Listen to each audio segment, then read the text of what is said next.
Hay libros que uno lee y libros que a uno le remueven. Libros que no te enseñan una falseta, ni una escala, ni una nueva postura de la mano derecha, pero que sin embargo cambian algo mucho más profundo, cambian el lugar desde el que escuchas, desde donde entiendes y desde donde tocas. Esto fue justo lo que me pasó a mí con Flamenco Arqueología de los Hondos. Este libro no me enseñó una técnica nueva, pero sí que me hizo mirar el flamenco desde otra manera. Me hizo sentir que detrás de una seguirilla, una soleá, una bulería, detrás de un ole o de una palabra sencilla, hay siglos de memoria, de dolor, de mestizaje, de pueblo, de resistencia y de vida. Y claro, cuando uno toca la guitarra después de leer algo así, pues ya no toca exactamente igual. Porque una guitarra flamenca no es solamente madera, cuerda, compás o armonía y técnica. Una guitarra flamenca, y ahora lo escucharás, también es memoria. Hoy tengo la enorme alegría y honor y suerte de conversar con Antonio Manuel, autor de Flamenco Arqueología de los Hondos, uno de los libros de obligada lectura dentro de aprendeguitarra.es. Y además una obra que me ayudó a entender que el flamenco no solo se estudia con los dedos, con la cabeza o con el corazón, también se toca con el alma. Antonio Manuel es doctor en Derecho, profesor de Derecho Civil, escritor, músico, en fin, cineasta. Es autor de obras como La huella morisca, que seguramente te sonará, o El soldado asimétrico, Tu nombre mío, y además es autor del libro que hoy pues, queremos celebrar, que es Flamenco Arqueología de los Hondos. Este libro rastrea palabras, nombres, raíces, heridas, y sobre todo nos ayuda a entender o a buscar esa respuesta que estamos buscando siempre, ¿no? ¿Qué estamos escuchando de verdad cuando escuchamos flamenco? Hoy vamos a hablar de los hondos, de memoria, de lengua, de historia, de pueblo, de guitarra y de todo eso que sigue sonando debajo de la superficie, aunque muchas veces no sepamos ni nombrarlo. Así que muchísimas gracias, Antonio Manuel, por estar hoy aquí en Aprende Guitarra. Y bueno, antes de todo esto, por supuesto, ya saben, soy Pedro Vázquez, creador y autor y profesor de aprendeguitarra.es, la academia online donde puedes aprender a tocar la guitarra flamenca a tu ritmo desde casa con más de 900 lecciones, 55, 56 cursos, fíjate que ya pierdo la memoria, y además en Aprende Guitarra no solamente trabajamos la técnica, el compás, los acordes, la falseta, también intentamos entender el flamenco desde dentro, escucharlo mejor, estudiarlo con sentido y tocarlo con más conciencia. Precisamente por eso este episodio tan especial, porque hoy no vamos a hablar solamente de cómo tocar la guitarra flamenca, vamos a hablar también desde dónde se toca. Pero antes, como siempre, las novedades de la semana. Hoy van a ser cortitas porque estoy con la entrevista y quiero que la escuches tranquilamente, la veas entera. Pero tengo aquí el cuaderno de práctica de aprendeguitarra.es, ¿vale? Me voy a poner así en modo teletienda, ¿vale? El cuaderno de práctica de aprendeguitarra.es, que ya sabes que lo puedes conseguir en aprendeguitarra.es/cuaderno, y es un cuaderno para ponerte a practicar desde ya. O sea, quiero decir, fíjate, aquí tienes todo lo que necesitas, aquí tienes para ir apuntando los ejercicios que vas haciendo, la velocidad que vas sintiendo, cómo lo vas haciendo, bueno, dividido en 3 partes para que estudies con la técnica Pomodoro, que ya sabes que es la técnica que yo uso, es para explicarle a mis alumnos cómo deben estudiar. Y bueno, y te llega a casa en este formato tan cookie, súper chulo, con anillas, que ya sabes que yo soy un fan de las anillas, no de los libros estos que los abres y estás estudiando y se te cierra de momento, ¿vale? Entonces, pues bueno, está disponible, como he dicho, en aprendeguitarra.es/cuaderno, ¿vale? Y bueno, está ahora mismo a un precio especial. Yo no me digo eso. Después ya cuando esté al precio normal, pues estará al precio normal. Pero si lo compras ahora, pues lo tendrás a un precio de bienvenida y de lanzamiento de esta herramienta, porque al final esto es una herramienta para poder estudiar mejor, ¿vale? Nada, ahora sí que nos vamos directamente a ver la entrevista. Espero que te guste, disfrútala, analiza y saborea cada palabra que Antonio Manuel ha dicho en la entrevista, porque, bueno, yo me lo he pasado muy bien, muy bien haciéndola, y además era una de estas entrevistas que los alumnos de Aprende Guitarra me han ido pidiendo durante muchísimo tiempo. Y bueno, este es un formato diferente, estás acostumbrado o acostumbrada a escucharme solamente, hoy además también me puedes ver. Y bueno, déjame en los comentarios si te gusta este formato, si quieres más entrevistas, si quieres, a quién quieres que entreviste, que es importante. Y nada, disfrútalo. Vámonos al libro. A mí este libro me cambió la vida. Me cambió la vida, ¿por qué? Pues porque después de leer este libro, y esto lo he dicho muchas veces en la academia, también lo he dicho en el podcast, después de leer este libro, a mí me cambió radicalmente mi manera de tocar, porque empecé a sentir la responsabilidad de que lo que estaba haciendo iba mucho más allá de poner 4 acordes en el mástil. Entonces, para mí es un auténtico placer y un orgullo tener hoy en el podcast a Antonio Manuel, porque además sé que los alumnos y los seguidores de Aprende Guitarra hace ya mucho tiempo que me están diciendo tienes que conseguir una entrevista con Antonio Manuel, y bueno, y aquí estamos. Antonio, ¿qué tal? Pues muy encantado, abrumado por tus palabras y muy agradecido. Bueno, pues de verdad, gestar esta entrevista, la verdad es que ha sido bastante sencillo. Yo pensaba que iba a ser muy difícil porque, bueno, tenía el respeto prácticamente casi de, digamos, de fan, o sea, de fan de tu trabajo, de todo lo que has hecho, ya no solo con Flamenco Arqueología de los Hondos, sino también con La Huella Morisca y todas tus obras y tal. Pero bueno, al final hemos conseguido cerrar este pequeño espacio hoy para poder estar juntos. Me gustaría, porque no quiero robarte excesivo tiempo, porque sé que tu tiempo es valiosísimo. No, no, no me lo eh, roba, ¿eh? Me lo regala. No es lo mismo, ¿eh? No es lo mismo. muchas gracias. Eh, Mira, me gustaría empezar con una, no sé, con una reflexión, ¿no? Eh, cuando hablamos de arqueología de los hondos, si tú tuvieses que hacer arqueología de los hondos, que la has hecho, ¿por dónde empiezas realmente? ¿Por la historia, por la palabra o por el pueblo? A mí me marcó mucho Arquitectura del Cante Jondo de Federico García Lorca, que es la razón de por qué mi libro se llama Arqueología. Ujú, Federico elevó un edificio del suelo hacia el cielo y yo creí necesario que más allá de los pilares de lo flamenco visible, tendríamos que excavar en el suelo para buscar lo que no se ve. Porque en el fondo, igual que un árbol, es árbol desde la flor que roza la nube ujú, hasta el extremo de la raíz que está enterrada en el suelo. Y yo creo que en el flamenco no se había mirado como se debiera en las raíces, o por lo menos se había despreciado en gran medida lo invisible, como si no formara parte de lo flamenco. Y yo creo que ahí están unidas las tres palabras que tú has dicho. Está unida la memoria, está unida el pueblo y está unida la palabra.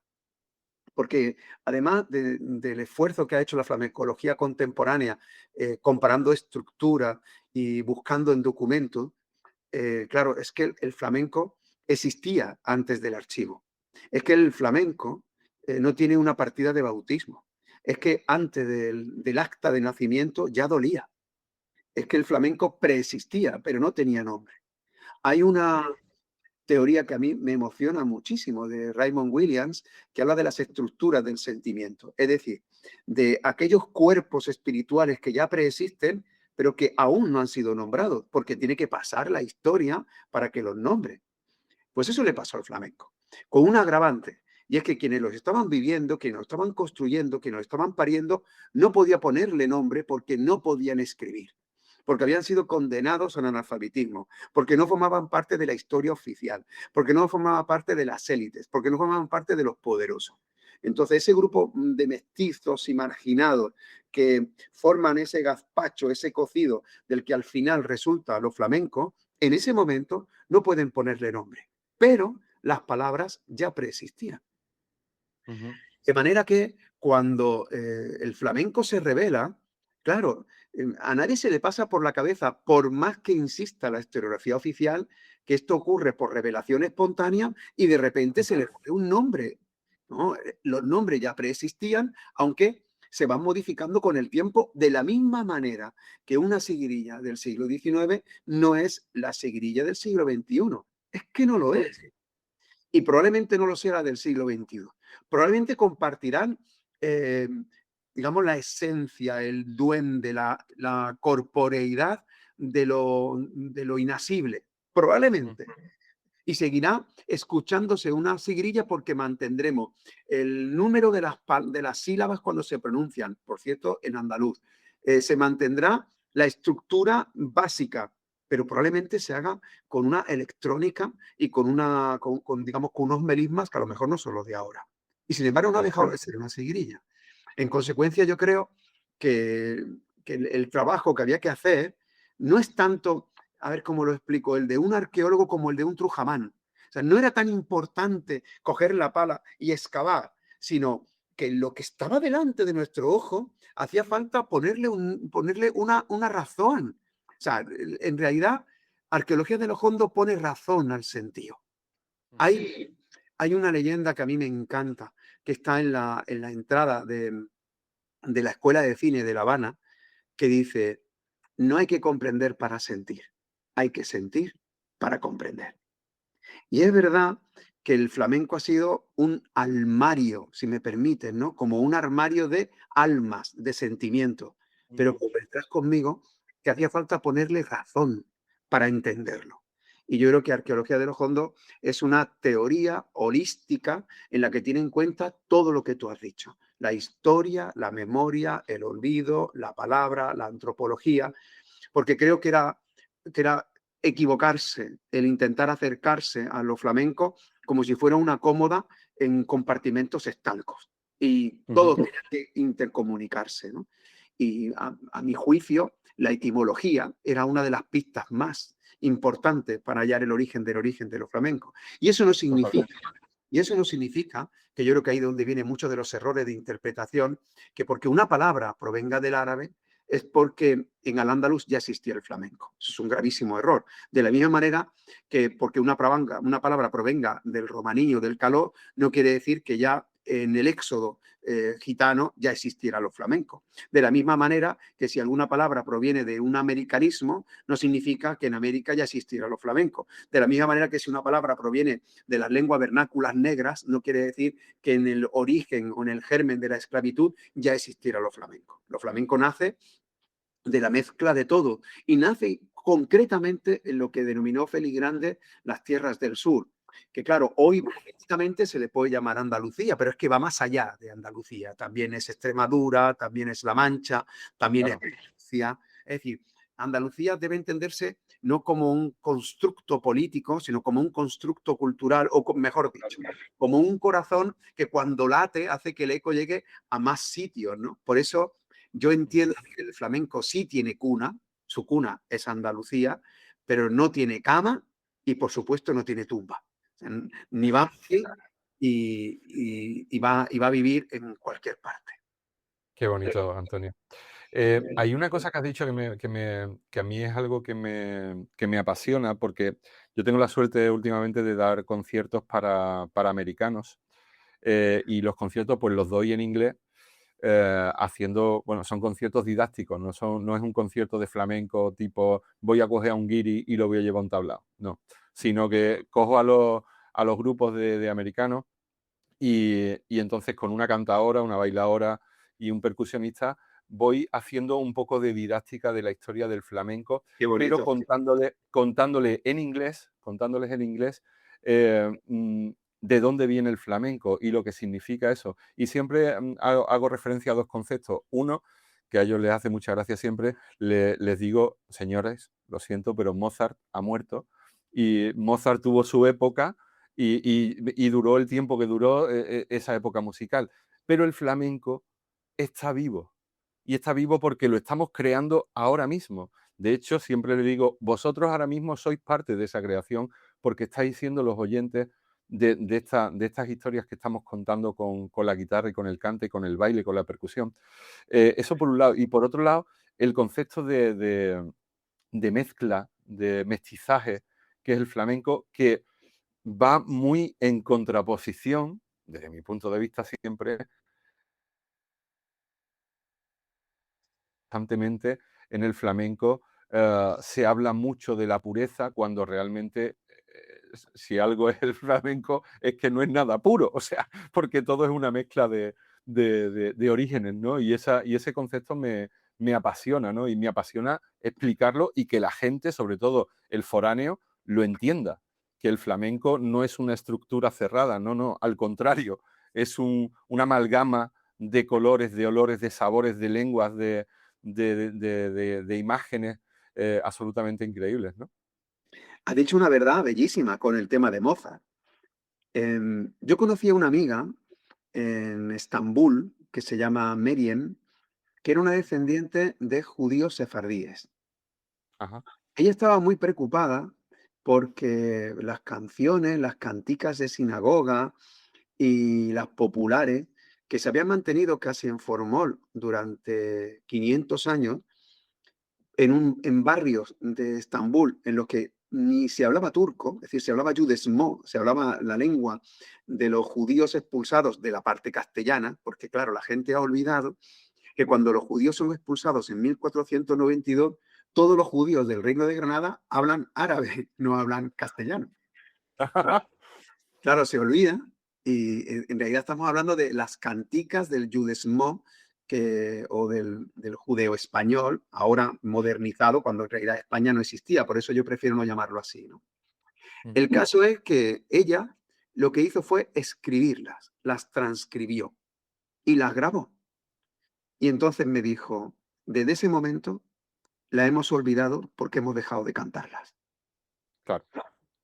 En realidad, ¿qué es lo que ocurrió?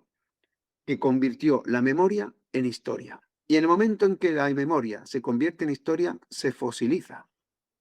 Mozart, cuando compone una ópera y la escribe, la convierte en un fósil, en una historia. Y siempre se interpreta exactamente igual. Sin embargo, la memoria está hecha de vida. La memoria es exactamente vida. Y la memoria, como el amor y la libertad, se gasta de no usarla. Hay que usarla. Claro, el flamenco es memoria. Porque el flamenco nació por y para sobrevivir. Porque quien lo parió era la clase marginada y mestiza que tenía que sobrevivir. Y lo que hizo fue depositar en la arquitectura del aire, porque no podía inscribirla. O sea, fue una digamos, de las ventajas de esta represión tan brutal que sufrieron los marginados, fue que colocaron todos sus archivos sonoros y sensoriales en el único archivo que no podían quemar, que no podían tocar, que era el aire. El aire, la Claro. garganta y el corazón, ¿no? Claro, pero no hemos dejado de hacerlo hasta ahora. De forma que en la medida en que el flamenco se convierta en historia, se fosiliza. Y ahí es donde verdaderamente se produce ese problema del que tú hablabas.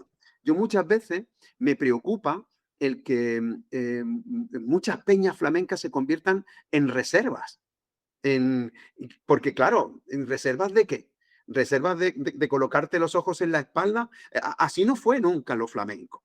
Cuando alguien canta, pues no sé, una soleá polar y dice, no es exactamente lo que era, pero bueno, si es que nunca fue lo que fue. Sí. Mira, a mí me encanta esta metáfora. Em, Tú sabes que hay una letra de Soleá que también se deforma, cada uno la canta como quiere, que viene a decir algo así como, qué bonito ir por Triana y ver la Torre del Oro sin campana. Correcto. Quien canta eso es alguien que ha visto cómo las mezquitas del barrio de Santa Cruz y del casco antiguo de Sevilla se habían convertido en campanario, menos Claro. la Torre del Oro.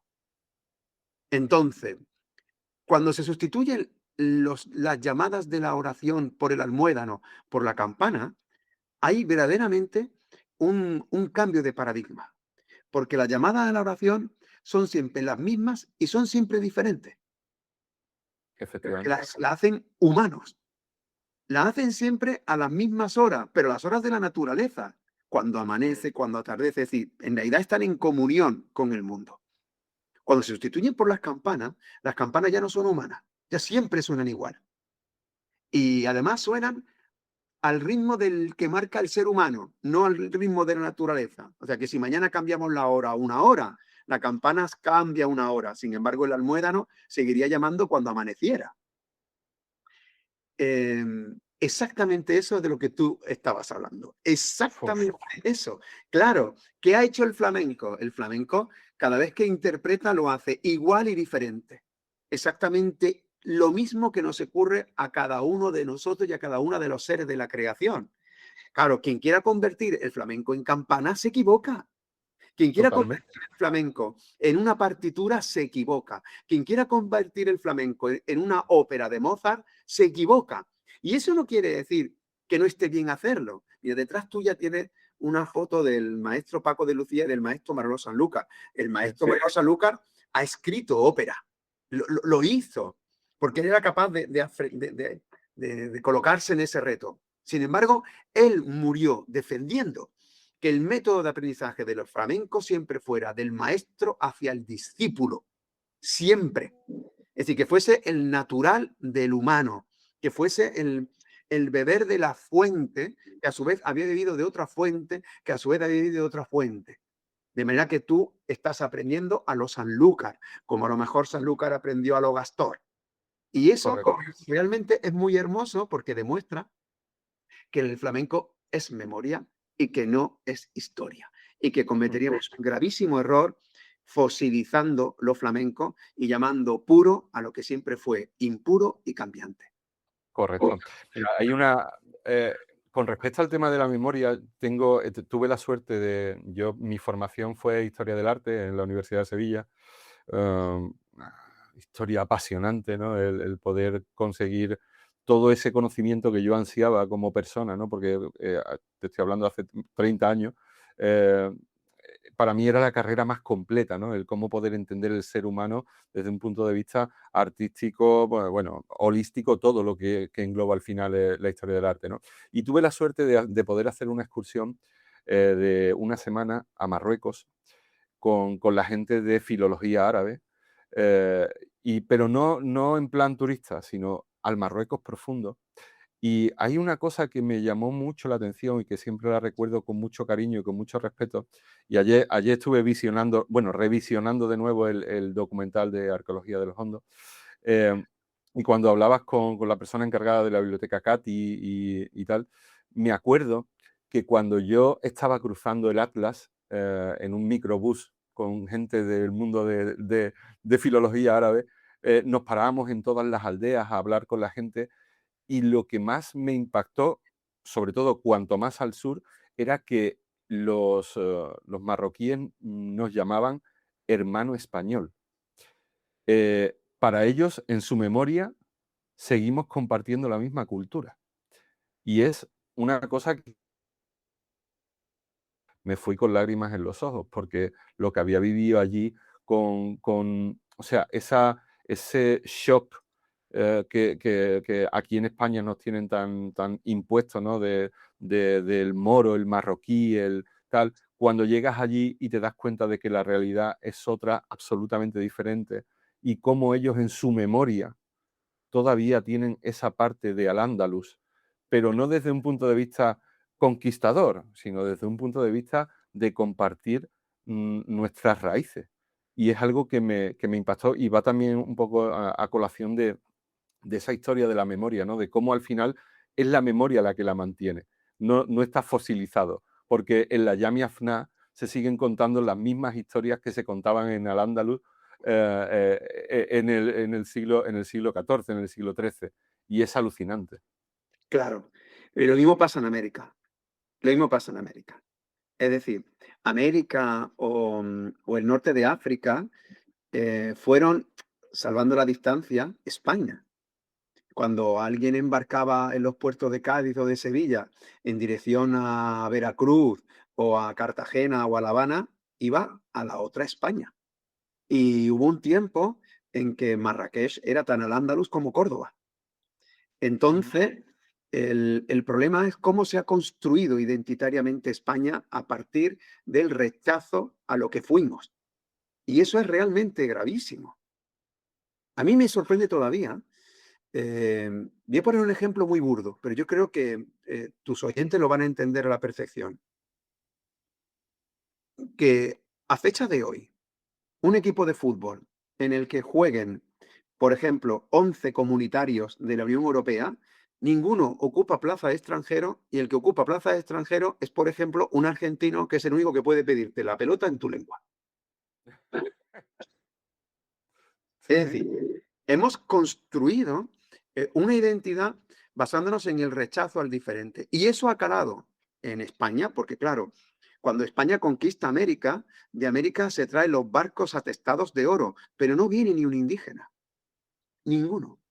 De hecho, había una orden, unas cédulas reales de desembarco de polizones en las Islas Canarias. Es decir, antes había que desembarcar a los polizones.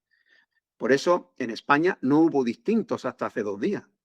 En España hasta hace 2 días, cuando vuelvo a otro ejemplo burdo, cuando jugaba, por ejemplo, la selección de Inglaterra contra la selección de Francia y jugaban 11 negros contra 11 negros, un español lo veía completamente normal. Pero si en España jugaba un negro, decía, ese no es español. Porque España ha construido su identidad desde el rechazo al diferente, tanto de pellejo adentro como de pellejo afuera. Y en ese sarpullido intelectual estaba también América. Y eso me parece muy interesante, porque cuando yo voy a América también me siento en casa. Igual que cuando voy a Chauen, también me siento en casa.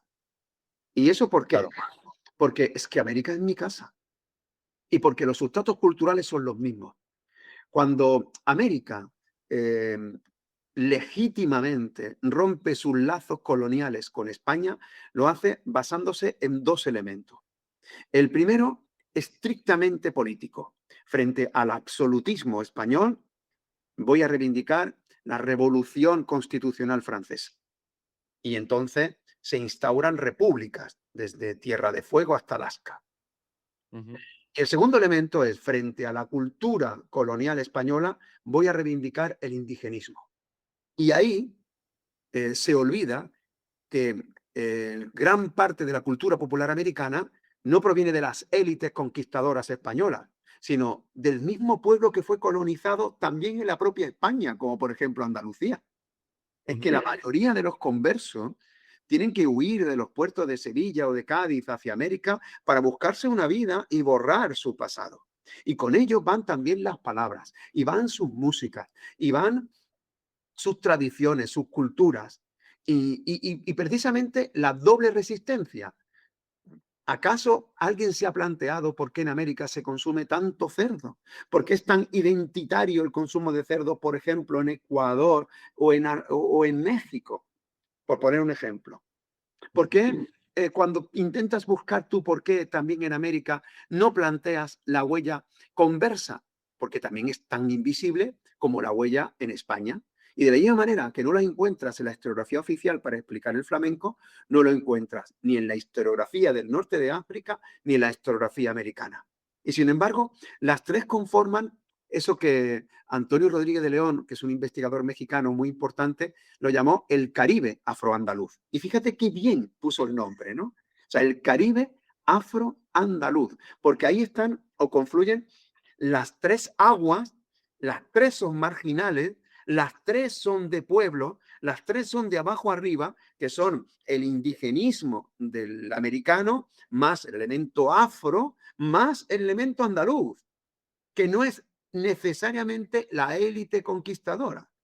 Y, y de la misma manera que eso da pie a que nazca, por ejemplo, el fandango en el Golfo de Veracruz o la cumbia en, no sé, en Colombia, o las versiones del tango que atraviesan prácticamente toda América, exactamente igual provoca el nacimiento de ritmos propios en todo el mundo afro o en todo el mundo norteafricano, y ninguna de estas dos cosas son flamencos.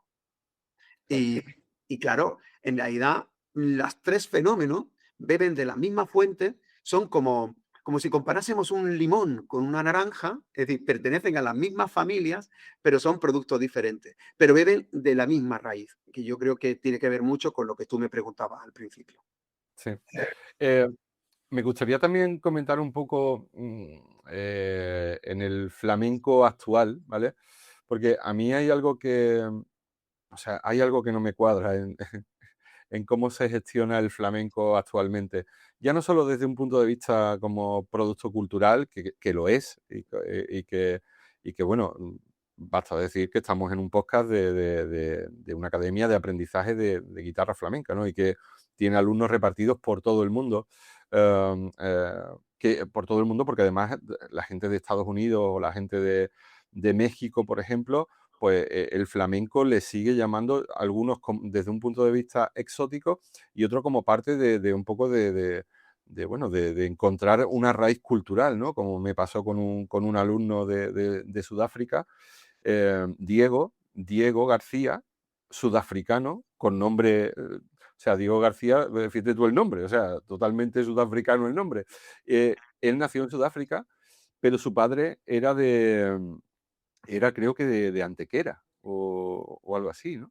Y él quería aprender a tocar por soleá, porque era la manera de conectarse con su pasado, con sus antepasados, con la historia de su padre, que su padre ya no estaba y tal, ¿no? Qué Entonces, bonito. me llama mucho la atención, en el presente del flamenco, bueno, la banalización, el tópico, la institucionalización, ¿no?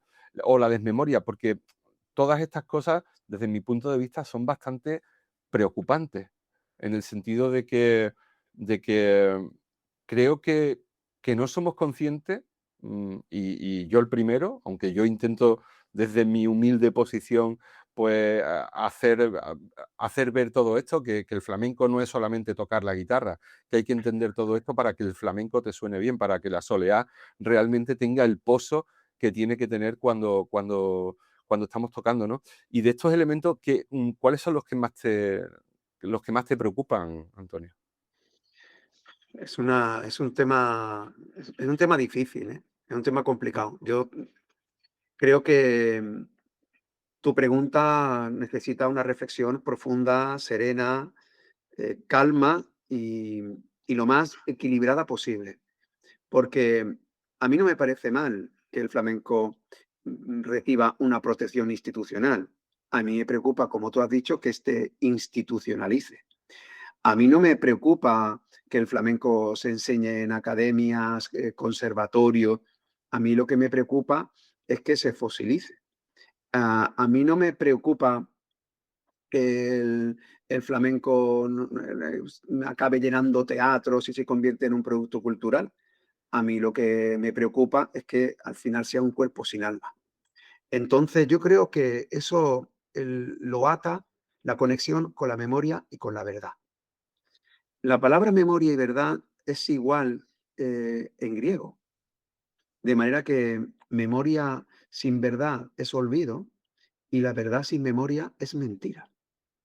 Y yo creo que los males más peligrosos de los flamencos son que nos narren una historia que obvie la memoria, es decir, una historia que forme parte del relato oficialista de la historia de España, es decir, que se crea que las tierras del sur fueron un solar repoblado por castellanos, en consecuencia el flamenco es un constructo castellano y que en realidad proviene de puntos muy concretos de nacimiento y que en realidad no tiene en cuenta todos los sustratos culturales anteriores. A mí eso me preocupa muchísimo.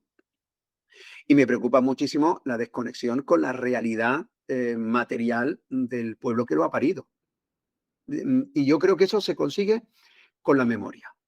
Ujú. Y, y la memoria se puede tener en cualquier parte del planeta, como está ocurriéndote a ti o como le ha ocurrido a Diego García en Sudáfrica.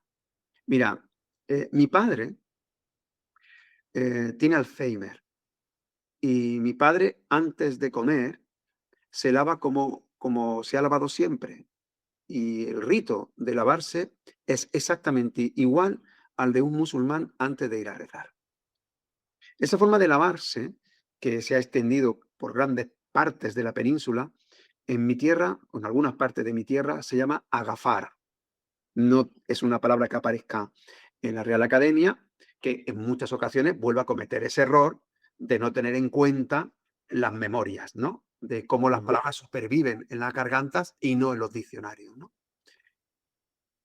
Mi padre se ha lavado como se lavó su abuelo, su bisabuelo, su tatarabuelo. Es decir, ha mantenido la memoria durante 500 años. Y ahora soy yo el que sabe por qué mi padre se lava así. Mi padre lo ha hecho inconscientemente sin saberlo. O sea, lo hacía manteniendo un ritual del que ignoraba su origen. Y ahora cuando yo descubro el origen, soy yo quien no se lava así. Realmente, esa metáfora que yo te acabo de poner es lo que preocupa. Lo verdaderamente preocupante es que convirtamos el flamenco en un rito vacío de alma, en un rito vacío de verdad, en una historia desprovista de memoria. Pero si tenemos conciencia de la memoria, entonces al final eres consciente de la verdad. Cuando a ti Manolo Sanlúcar te apela a que cuando te subas a un escenario digas la verdad, o sea, toques la verdad, cantes la verdad, lo que estás diciendo es que recuerdes. Cuando Manolito de María decía, cuando yo canto estoy recordando lo que vivió, en realidad lo que está diciendo es, yo estoy recordando lo que vivió y lo que vivieron mis padres y lo que vivieron mis abuelas y lo que vivieron en el momento en que tú entroncas con la verdad y recuerdas, tú estás recordando a generaciones enteras en una soleá. En una soleá cabe la memoria de 500 años de supervivencia, de resistencia, unas veces en palabras concretas, otras en melodías concretas, otras en melismas concretas. Pero todo eso está permanentemente vivo y tú como guitarrista coges una falseta y esa falseta la mejora y luego se la enseñas a tu alumno, que luego la mejora. Es decir, no está tocando aquella falseta que a saber de dónde proviene, o sea, a saber si proviene de una colección de centones, de un laúd de Cirjá. No se sabe. Y no se sabe porque la cadena de la memoria no se ha roto. Entonces, mientras la cadena de la memoria no se rompa, no se rompe la verdad. Y yo tengo mucha esperanza en que el flamenco es quizá uno de los reductos de supervivencia de la memoria más potente y que a pesar de la institucionalización, a pesar de el producto cultural, a pesar de todos los posibles males de los que tú me has hablado, yo creo que la memoria es más fuerte que las piedras y que se va a sobreponer a eso, porque al final el creador flamenco verdaderamente seguirá haciendo flamenco y tomará digamos, las estructuras de una siguirilla para convertirla en otra cosa. Yo soy muy amigo y admirador, por ejemplo, de Rocío Márquez. Y cuando Rocío Márquez toma las estructuras de una pieza flamenca tradicional, es para respetar su esencia, pero cambiarle el aire. Y en el fondo, lo que está haciendo es cumplir con la ecuación juanramoniana de raíces y alas, ¿no? Pero que las alas se enraícen y que las raíces vuelen. Y yo creo que el flamenco en ese aspecto no va a cambiar. El día en el que flamenco se convierta en un book, en un fósil, en un resto arqueológico, entonces sí me preocuparé. Pero todavía hoy pienso que es el reducto más vivo de la cultura a la que libremente pertenezco. Totalmente. Mira, el otro día tuve que ir al médico por un problema en la mano, en fin, tú sabes, los guitarristas todos los días repitiendo, pues imagínate las tendinitis constantes, túnel carpiano, que últimamente me está dando un poco la lata. Y el médico que me atendió era marroquí. Y, y cuando le conté, bueno, mi profesión, la guitarra, flamenca, tal, no sé qué, estuvimos más tiempo hablando del flamenco que de mi mano, realmente, porque decía, fue muy bonito, ¿no? Porque decía que cuando él escuchaba los melismas de alguien cantando por seguirilla, pues que le recordaba a su tierra, el almuédano, llamando a la oración, ¿no? Y es algo absolutamente increíble. O sea, hasta el punto de que, hasta el punto de que es lo que yo le explico muchas veces a los extranjeros, ¿no? Oye, es que yo, cuando hacemos los conciertos en Semana Santa, yo siempre meto una pieza que tengo que es la saeta de Serrat, ¿no? La melodía esa, pues la hago con trémolo y hago una pieza, es cadencia andaluza pura, mi menor, re, dos y séptima. Y los americanos terminan llorando, sin saber, sin saber por qué. O sea, sin saber por qué. Esa magia que te atrapa, esa cadencia andaluza. Yo siempre digo, la que hemos formado con 4 acordes. O sea, con 4 acordes hemos conseguido crear un mundo absolutamente maravilloso, infinito, y que encima es patrimonio de la humanidad, ¿no?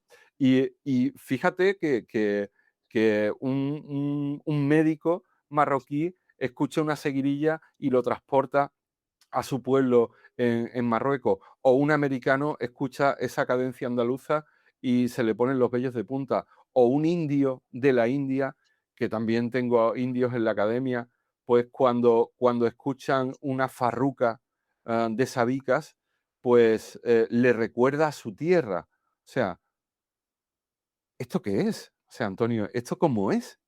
¿Qué magia tiene esta música nuestra? Yo creo que la palabra clave aquí está en recuerdo. Recordar tiene un origen bellísimo. Viene del latín recardio, que es corazón. Correcto. Recordar es volver a sentir con el corazón aquello que sentiste en otra época. Si te paras a pensar un segundo, lo contrario de la memoria no es el olvido. Lo contrario de la memoria es la amnesia, porque la amnesia es la que borra los recuerdos. Esa es la que borra las huellas de lo vivido y de lo sentido, para que tú puedas impedir recordarlo. Sin embargo, mi padre, como te he dicho, tiene Alzheimer y se emociona cuando escucha una sigrilla. ¿Por qué? Porque habita en el olvido. El olvido es como si fuese el desván de los recuerdos. Y está ahí, está esperando a que tú lances una cuerda y lo rescates. Es como si bajara al brocal de un pozo con esa cuerda y te humedecieras la boca con el sabor de aquello que sentiste en otro momento. Y el flamenco es una de esas cuerdas. El flamenco permite conectar con el recuerdo, con el olvido. Por eso repito, cuando Caballero Bonal decía, el cantaor no inventa, recuerda, está colocando la palabra nuclear de lo flamenco, que es el recuerdo. De hecho, fíjate que sigrilla, a mi juicio, puede tener dos orígenes etimológicos muy claros. Incuestionablemente no el de seguidilla, por muchas razones. Total. La primera es porque no se compadece ni con su estructura métrica, ni con su estructura silábica, ni con su estructura de pareado en la rima, pero tampoco en la música, ni en la cadencia, ni en nada. O sea, no se parece ni en el blanco de los ojos, ¿no? Nada. Sin embargo, la raíz sikr y dikr en árabe, una es sikr, significa es como borrachera, como éxtasis. De forma que siquirilla sería la que embriaga, la que emborracha, la que provoca el éxtasis. Pero es que dikar es recuerdo. Dikiría sería la que recuerda. Y sikir y dikar se dan la mano, porque la que recuerda te hace provocar el éxtasis. Es decir, recordar el origen es volver a conectar con el mundo, con el todo, y formar parte del todo y que el todo forme parte de ti. De forma que sikir y dikar es la misma palabra. Recordar y sentir el origen, por eso esa expresión tan nuestra de que los niños y los borrachos siempre dicen la verdad. Era, los niños están en su naturaleza, aún no han sido contaminados, de hecho, aún no han sido, digamos, intoxicados por el resto de la humanidad. Y el borracho es el extasiado, es decir, el que está embriagado, el que ha vuelto a conectar, no es el borracho de vino, que también, sino el borracho místico, ¿no? Y claro, ¿y eso cómo se consigue? Con la seguirilla, es decir, con el recuerdo, ¿no? Claro, ahora entiende por qué ese recuerdo que es universal, es capaz de atravesar el alma pues, de cualquier persona del planeta, pero especialmente aquella que tiene ese vínculo de recuerdo inmediato. Los melismas de una sigrilla, en efecto, encajan como un guante con los de con las de una salá, es decir, con una llamada a la oración, también con determinados cánticos sufíes de repetición, es que son prácticamente idénticos. La I, que es la segunda llamada a la oración. Entonces, claro, es normal que un musulmán, sobre todo si tiene conexión con Al-Ándalus, porque no sé si sabe que incluso las oraciones no se hacen de la misma manera. Las respiraciones son el tartil o el taranim, que es el origen de tarara, o es el origen de taranta, porque claro, tarab es duende, tarab es ese estado estático que se consigue o el que tú invocas. De hecho, la llamada al duende es la tarabilla, que es con la que suelen comenzar, por ejemplo, las sigrillas. Cuando tú dices tiri, tiri, tiri, tara, tara, tara, está diciendo tarap, tarap, tarap, duende, duende, que venga el duende, que venga el duende. Estás llamando al duende para conseguir el recuerdo, ¿no? Esa invocación, que es la raíz etimológica, pues eso, de taranín, que es la misma raíz que taranta, es decir, que es un canto que se repite exactamente igual. Bueno, pues cuando eso se hace al modo andalusí, es que es prácticamente igual. Mira, yo recuerdo haber estado en una tárica, en una sesión de una comunidad sufí, en el que estaba, digamos, el istam, ¿no? El que está dirigiéndola, el que va cantando, lo hacía al modo andalusí. Claro, los melismas eran alucinantes. El parecido con determinados melismas flamencos, especialmente del cante jondo, eran increíbles, ¿no? Pero lo más increíble no era eso, Pedro. Lo más increíble es que cuando terminaba cada oración, el público decía, Allah. Y claro, es que te traspasaba la médula de los huesos, ¿no? Y decía, pero bueno, es que esto es como blanco y en botella. El que no lo quiera ver, que no lo vea. Ahora, lo que tenemos que dejar claro aquí y a cualquiera que nos escuche es que, que una llamada a la oración o una invocación sufí, por más que recuerde, no es flamenco. El flamenco es Claro. otra cosa. El flamenco nace después y nace de esas trazas más otras muchas trazas. Y no para de cambiar, porque como digo, el flamenco fue, pero también será, y seguirá siendo la misma palabra y será a su vez distinto, ¿no? Pero negar ese entronque, vamos, me parece de una auténtica sandez, sobre todo cuando lo reconoce en otras palabras. Es decir, no puede ser que la misma palabra zambra provenga incuestionablemente del árabe, o que jarana provenga incuestionablemente del árabe, o el propio olé provenga incuestionablemente del árabe y se lo niegue a otras palabras también vinculadas a lo flamenco.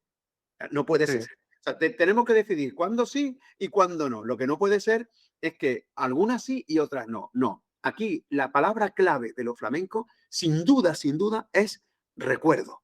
Porque el flamenco es recuerdo en la medida en que cada vez que se canta volvemos a sentir lo que sentimos en otro momento, pero ya no nosotros, sino generaciones anteriores. Por eso nosotros somos legatarios de una memoria milenaria. Y como legatarios tenemos que, digamos, que custodiar este tesoro para transmitirlo a las generaciones venideras. En el momento en que cortemos ese lazo con lo anterior, estamos traicionando a una generación entera que, como mi padre, hacía lo que hacía sin saber por qué. Nosotros ahora que sabemos el por qué, tenemos doble responsabilidad. Tenemos que seguir haciendo lo que hicieron nuestros antepasados, pero ahora sabiendo que en nuestras manos está el custodiar su memoria. Totalmente. Bueno, o sea, quiero ir cerrando la entrevista porque no quiero robarte más tiempo, Que Antonio. no me lo robas, que me lo das, de verdad. Y me gustaría un par de cosas que tengo en la memoria, precisamente, anotadas. Una que ya la has nombrado tú justo al inicio, yo lo tenía justo para el final. ¿Qué significa para ti y para el flamenco Federico García Lorca? Madre mía. Mira, Federico es tan flamenco, que murió antes de tiempo para no morir nunca. Eh, Cuando él está en Cuba y, y contempla las huellas sonoras y antropológicas de la negritud, Federico escribe a su madre y le dice, mamá, tengo que revisar mi conferencia Arquitectura de los Hondos y voy a decir algo que va a causar mucha polémica en España. No dio tiempo porque lo mataron, pero él lo que quería decir es, en lo flamenco hay que incorporar también la huella negra. Por eso, cuando le preguntan si está a favor o en contra de la toma de Granada, él dice, ser de Granada me hace sentir una comprensión simpática por el perseguido. Y dice, el gitano, el judío, el negro, el morisco que todos llevamos dentro. Y fíjate que en la enumeración no nombra al homosexual, no nombra al republicano, no nombra a las mujeres porque las tres las encarna él y él no sabe que con su destino también está el de silenciar a, a esas tres almas que convivían en su cuerpo. Pero fíjate que la enumeración mete a todas esas huellas que yo defiendo a ultranza hasta que me muera. Está diciendo que en lo flamenco, es decir, en lo perseguido, en la huella inmaterial de lo que todavía somos, está el gitano, el judío, el morisco y añadió el negro. Federico lo que hizo fue, al igual que otros tantos, desbrozar el camino para que otros lo caminemos. Por eso a mí me da bastante coraje que rindamos homenaje a Federico repitiendo lo que ya hizo y no andando lo que él hubiera andado. Yo estoy convencido que Federico desde el cielo está diciendo, qué bien lo estáis haciendo, porque estáis transitando por el camino que yo marqué. Yo dije que caminaseis por la búsqueda de la confluencia de todos estos perseguidos. Yo dije que buscaseis las huellas negras en los flamencos. Yo lo vi en América y lo vi allí y la pena es que me mataron antes, pero en la medida en que vosotros estéis defendiendo mi discurso, estoy vivo. Y yo creo que Federico está infinitamente más vivo en este camino que estamos explorando que cuando representamos por enésima vez bodas de sangre, que también, que también, Yo también. que también, pero entiendo que Federico cada vez que iba a un sitio se ponía las gafas de ver de ese sitio. Él llegaba y decía, pero ¿qué está pasando aquí? Porque él tenía las claves. Es como si, salvando la distancia, como si viviera en un inmenso wifi y él tenía la clave. Entonces él colocaba la clave y de repente conectaba con todo lo que le rodeaba, ¿no? Yo creo que nosotros tenemos que ser custodios de esa clave, custodios de ese wifi. Y para mí, Federico es el que me alumbra el camino. Él es el faro y yo humildemente intento ser vigía. Qué bonito. Qué bonito. Mira, esta semana estamos grabando esta entrevista un miércoles. El lunes recibí un WhatsApp durante el fin de semana de un alumno de Fuente Vaquero. Ole. eh, un alumno de Fuente Vaquero, porque en el programa 100 del podcast de Aprende Guitarra, pues yo estuve haciendo un repaso, pues bueno, nunca jamás pensé que iba a llegar a 100 programas, ni muchos de los hitos que he ido consiguiendo con la academia, que son alucinantes, ¿no? Y después de llegar a tantísima gente y conocer en persona, en este caso, aunque sea virtualmente, conocerte a ti, Antonio.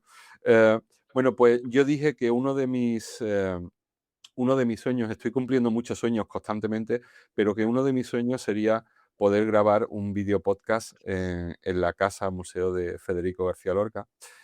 Y me llamó este alumno que había hecho todas las gestiones para que después del verano pues pueda ir allí a grabar el video podcast de Aprende Guitarra a la casa museo de Federico. Se me pusieron en ese momento, imagínate, todos los pelos del cuerpo se me pusieron de punta, incluso los que no me quedan aquí también se pusieron de punta, porque en Aprende Guitarra hay dos máximas que tengo muy claras. Una, que yo soy lorquiano hasta la médula y Lorca es parte intrínseca del flamenco y de la historia del flamenco. Y la otra, por supuesto, que soy padre de una hija y como padre de hija, pues lucho por los derechos de las mujeres y por los derechos para que mi hija tenga una vida mucho más tranquila de lo que le han tenido las anteriores mujeres en el flamenco y en el resto de la vida, ¿no? Entonces, pues, en fin, todo lo que has dicho sobre Federico y tal, es que, claro, conecta tanto con mi manera de entender todo esto. O sea, porque al final, cuando tú coges la guitarra, que está aquí, pues tú coges la guitarra y cuando yo toco por soleá, y esto también lo cuento mucho en los conciertos, porque en mis conciertos yo toco, pero también hablo mucho, y cuando yo toco en los conciertos y toco una soleá, siempre digo que esos acordes y esas notas son las mismas que escuchaba mi abuelo Pedro en la barbería, porque él era barbero y antes de que los hombres se fueran a trabajar al campo, iban a la barbería a afeitarse para ir al campo y mi abuelo cantaba soleá, cantaba saeta, cantaba todas estas cosas. No era un artista, pero le gustaba a todo el mundo del cante y tal, ¿no? Y claro, esas son las mismas notas que escuchaba mi abuelo. Así es. Y es fundamental que yo eso, aparte de que yo ahora evolucione hacia, que es la siguiente y última pregunta o conversación que me gustaría tener contigo, aunque yo ahora la evolucione hacia un rollo más jazzístico, más moderno, con acordes más abiertos, con novenas, con sextas, me da igual, ¿no? Pero esas notas son las mismas que escuchó mi abuelo. Y eso no se nos puede olvidar. Y esto no significa que no podamos evolucionar, significa que tenemos que recordar a los que estaban detrás nuestra haciendo todo lo que han hecho con el flamenco a nivel musical, en mi caso, ¿no? Y me refiero en este caso. Y me gustaría comentar contigo, Antonio, o sea, ¿qué papel le otorgas a la guitarra flamenca, a la música del flamenco, en esta amalgama de cosas que son necesarias para que nuestro arte siga creciendo y siga impulsándose y siga evolucionando o revolucionando? Mira, hace escasamente 2 semanas murió el padre de un buen amigo mío. Este padre era un enamorado de lo flamenco y estaba en la habitación del hospital y tenía delante una virgen. Y entonces le dijo a mi amigo este, le dijo, mira, te voy a pedir un favor. Quiero que quites a la virgen y ponga la foto de Manolo Caracol, de Antonio Mairena y de José Meneses. Entonces quitó a la virgen, puso las fotos de estos 3 cantadores y entonces la madre prudentemente le dijo, ¿pero por qué quitas la virgen? Y entonces dijo el padre, hombre, si supiera cantar. Y entonces a mí me emocionó muchísimo porque lo que estaba diciendo es, para mí cada uno en su altar coloca a quien quiera. Y él en el altar puso a los cantadores del flamenco, ¿no? A tu espalda está, que yo reconozca en la distancia, arriba del todo, Manolo Sanlúcar y Paco de Lucía. También está Tomatito, creo recordar ahí, ¿no? Sí, Pero, está ahí pero, voy a- Antonio Rey, Vicente Amigo. Vicente. O sea, es como si estoy un poco reproduciendo lo que está ocurriendo como lo de mi amigo. O sea, tú en tu altar has colocado a estos 3 santos, ¿no? De la guitarra o estos 4 santos. Podemos hablar de los 4 evangelistas de la guitarra. Pero yo creo que estos 4 evangelistas de la guitarra y otros muchos son los que más han generado la revolución flamenca, especialmente a partir de la segunda mitad del siglo XX. Yo no quiero decir que no lo hubiera ni antes ni los haya ahora. Quiero decir que la verdadera revolución flamenca ha venido de manos de la guitarra más que del cante. El cante ha tenido su evolución, igual que el baile, y ha sido realmente estratosférico, pero quien cambia las pautas es la guitarra, porque la guitarra alcanza un grado de perfección técnica y a su vez de transmisión sensorial que me parecen completamente inauditas, porque en el cante, en un quejío, caben 1000 años de historia.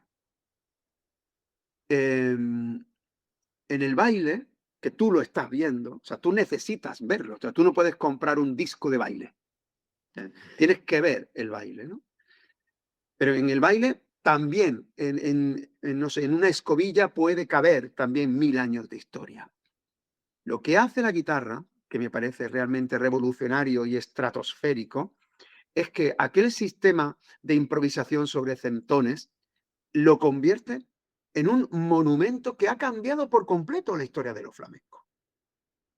Y luego hay, además, guitarristas, especialmente Manolo, Paco y, si me permite, Vicente, que han conseguido transfundir su alma a las cuerdas. A mí me parece eso tan emocionante. Yo escucho un quejío y sé que es Camarón. Yo escucho un quejío y sé que es fosforito, pero es que escucho un trémolo y sé que es de Vicente Amigo. Claro. Eso sí que es difícil, eso sí que es complicado, porque es convertir la guitarra en una prolongación de tu alma. Es decir, es como si tú fueses un calambre que a través de tus manos va hacia las cuerdas y de las cuerdas va al aire y tú lo escuchas y acabas escuchando el alma concreta de una persona, que a la vez la convierte en universal. A mí no me cabe la menor duda que ha sido Manolo y Paco de Lucía los que han puesto la bomba atómica en lo flamenco. Fueron los que dinamitaron por completo, repito, desde el máximo respeto, pues no sé, a Diego del Gastor o a Sabica, por supuestísimo. Pero es que Paco y Manolo consiguen cada uno a su manera y cada uno a su razón, digamos, redimensionar lo flamenco. Vicente Amigo es el digno heredero, hay más, muchísimos más, ¿no? Sí, Pero por si me supuesto. permite, digamos, digamos, en ese escalafón, Vicente es el legítimo legatario de esa cultura, porque él ha conseguido, que también lo han hecho en otro, y lo digo desde el máximo respeto. Sí, no, pero te entiendo perfectamente porque además es una opinión compartida en nuestro Claro, mundo de la guitarra, vamos. pero Vicente lo que ha conseguido es hilvanarse a esa dimensión de los arcángeles de la guitarra, porque ha conseguido depositar su alma en el aire. Madre mía, y eso es que es muy, muy complejo desde el respeto, como tú has dicho, a la tradición flamenca, a las estructuras clásicas e innovando, ¿no? Entonces, yo creo que la guitarra ha sido, a mi juicio, la que más ha incorporado revolución a lo flamenco. Porque claro, no es, no es lo mismo el que tú incorpores bases electrónicas o incorpores, no sé, ¿cómo te diría? Estructuras de producción del siglo XXI, si al final estás cantando Fui piedra y perdí mi centro. En realidad, lo que ha hecho ha sido que mantienes el maniquí, pero has cambiado el vestido por fuera, pero el maniquí es el mismo, ¿no? Pero eso no es lo que hicieron ni Manolo, ni Paco, ni Vicente ahora, no. Ellos han hecho otra cosa. Ellos han hecho que ya no podamos entender el flamenco sin la complejidad técnica de la guitarra y sin, además, la necesariedad de que cada guitarrista aporte su elemento propio, ¿no? A mí me parece espectacular el que los guitarristas que salen hoy de todas las academias, de todos los conservatorios, tienen una precisión técnica realmente increíble, increíble. Y sin embargo, el maestro Manolo Sanlúcar, mi hermano en el dolor andaluz, como nos llamábamos, muchas veces lo escuchaba y decía, no tiene alma, no tiene verdad. Y cuando decía no tiene alma, no tiene verdad, lo que estaba diciendo es, no está tocando él, está tocando un robot. Impecable, perfecto. Manolo me contó una anécdota, si me permite un poco como colofón, Sí. me parece tan hermosa. Manolo me contó una anécdota de que una vez le llegaron unos fabricantes japoneses con una guitarra que decían que era la guitarra perfecta, porque habían tomado diferentes luthiers y que habían contrastado en los diferentes modelos para fabricar una guitarra perfecta en serie. Entonces se la dan al maestro. Esto coge la guitarra, empieza a tocarla y dice, dame una piedra. Coge la piedra y le hace en el mástil. Empieza a tocar y dice, ahora suena bien. Ahora es perfecta. ¿Por qué? Porque lo que estaba diciendo Manolo es, ahora es humana. Antes era una campana. Ahora es un armuédano. Ahora esta guitarra suena solo como suena esta guitarra. Claro. Y la estoy tocando yo, y en la medida en que la toque yo y sé esta guitarra, esta osmosis, este binomio, son como hermanas siamesas que se intercomunican y hacen una pieza completamente única, ¿no? Yo creo que esa metáfora explica muy bien la filosofía tanto del maestro Manolo Sanlúcar como de sus antecesores y quien lo han precedido, ¿no? Y yo pienso que los alumnos y las alumnas de guitarra flamenca tienen que tener en cuenta esas enseñanzas. Es decir, tienen que ser ellas, tienen que ser ellos, tienen que colocar su verdad, la suya, ¿eh? Su verdad, y mientras más ellos sean, más universales serán. Totalmente. Bueno, Antonio, muchísimas gracias. Bueno, ¿qué es lo próximo de Antonio Manuel? O sea, ¿en qué estás trabajando ahora? ¿Con qué nos vas a sorprender? Bueno, hay varias cosas que desgraciadamente no puedo contar, que están más vinculadas al mundo del cine, porque claro, el hecho de haberme dedicado a tantas cosas, ¿no? Hacer también teatro y espectáculos musicales y tal. Pero bueno, lo que sí puedo contar es que dentro de nada, tan pronto me lo permitan mis clases, porque yo soy profesor de Derecho Ujú. y tengo que dar clases y hago lo que puedo, lo que me da la vida, porque también soy padre de mis hijos, hijo de mis padres que tengo que cuidar, en fin. Pero tengo en mente una teoría sentimental de Andalucía que se va a llamar Canción de Andalucía, que se va a llamar Qué bonito. como ese himno oficioso que compuso Manolo Sanlúcar. Sí. Y va a ser una obra corta en la que voy a intentar reflexionar sobre lo que hoy es Andalucía, desde un punto de vista sensorial. Y bueno, en eso es lo que estoy trabajando ahora, además de en otras muchas cosas. Y bueno, y algunos proyectos de cine que, bueno, que ojalá salgan, pero que en realidad no dependen de mí, ¿no? No depende de ti.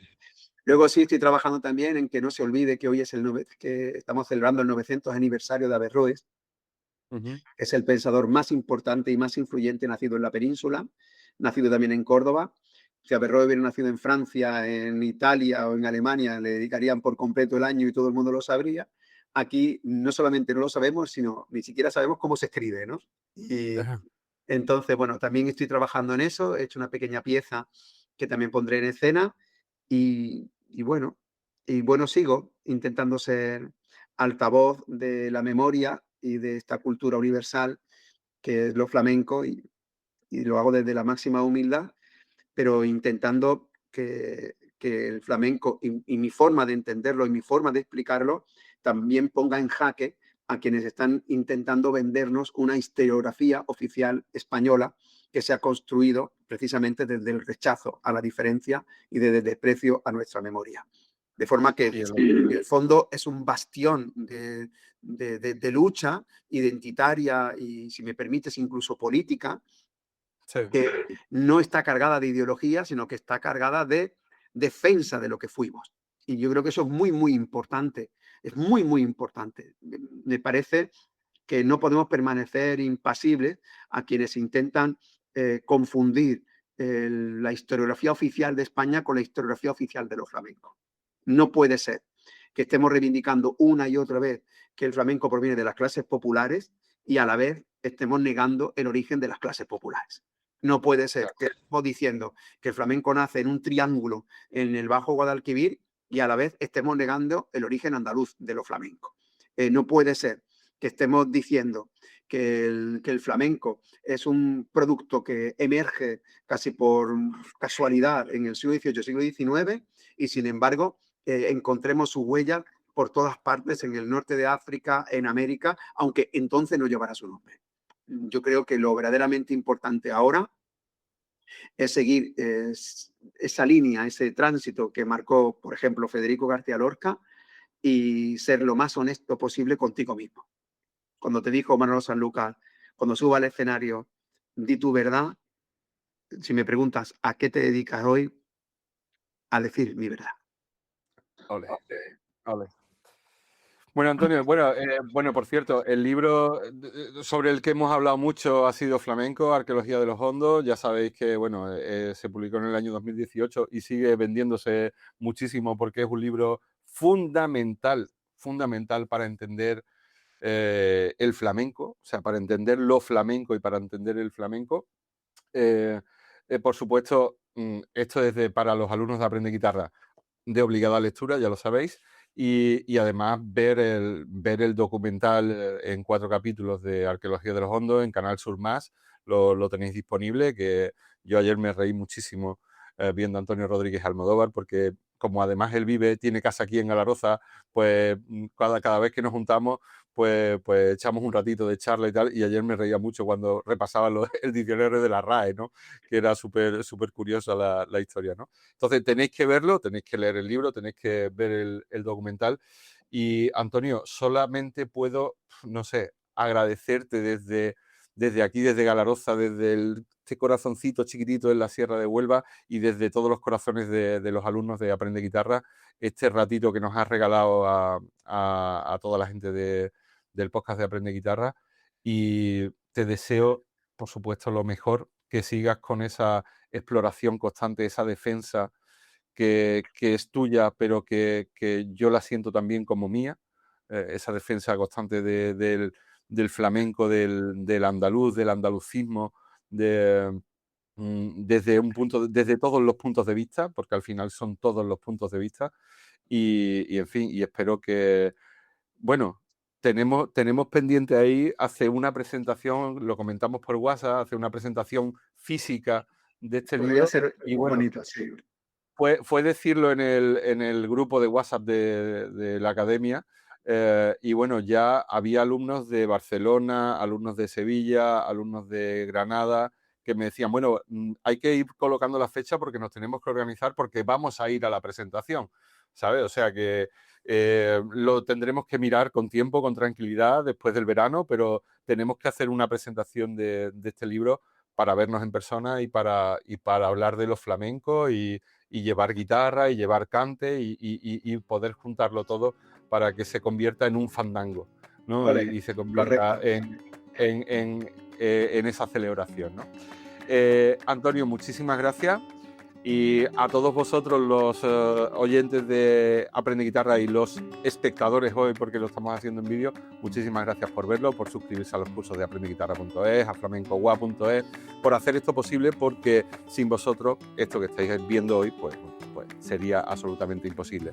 Nos escuchamos en el próximo episodio. Salud, compás y alegría.